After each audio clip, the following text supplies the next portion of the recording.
To understand what it's like to be every Mexican cartel rank, you have to realize that you aren't just joining a gang, you are entering a multinational criminal enterprise where your value is measured solely by your ability to move numbers and silence loose ends. Drawing from the organizational structures of the mafia, yakuza, and the specific technical roles of cartel magicians, here is the climb through the shadow hierarchy. Level 1. The Halcón, the lookout. You start as a local kid, an invisible gopher who barely gets a second glance from the made men. You aren't a gangster yet, you are a servant. You wake up at 4 a.m. to wash the boss's black Cadillac until it shines like a mirror. Your primary job is the logistics of silence, sitting on a corner, listening, and keeping your mouth shut. You are the hawk, making $0 and taking all the risk. If the police raid the block, you're the one thrown in the car while the bosses walk out the back. You are being tested for one thing: discipline. Level 2. The Sicario, the associate. You've passed the test, and now your life is a hustle. You are a junior leader, and your job is simple: make money. You hijack trucks, run gambling parlors, and intimidate store owners. But the money isn't yours. Every week, you hand a fat envelope of cash to your older brother, the soldier who brought you in. If you make $5,000, you better hand over his share. If you hide even $1, you are stealing from the family, and thieves get punished, often found in a barrel. Level 3. The Plaza Boss, the mid-level executive.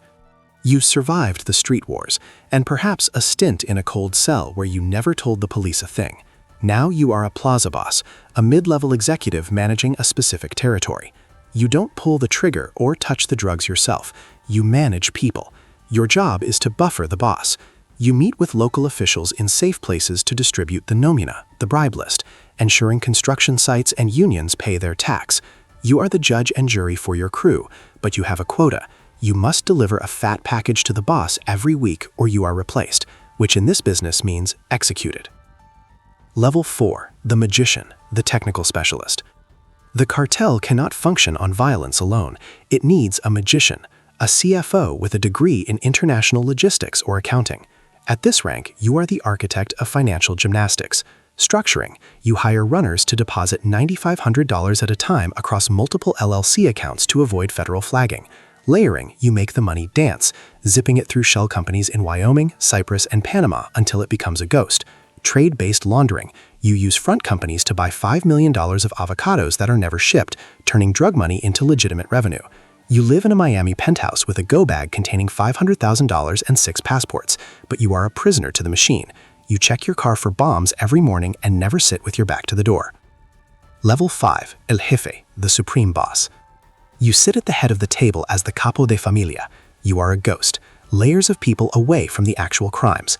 You whisper an order to your underboss, and 3 days later, a rival disappears. You sit with the commission, the board of directors, to divide the country like a cake. You have total power, but no peace. You live behind high walls and security cameras, knowing your best friend wants your throne, and a special police squad is dedicated solely to putting you in a cage. The psychological conclusion. The end for a cartel member rarely comes with glory. Whether you are a Halcón or a Hefe, you eventually realize you were never a person with free will.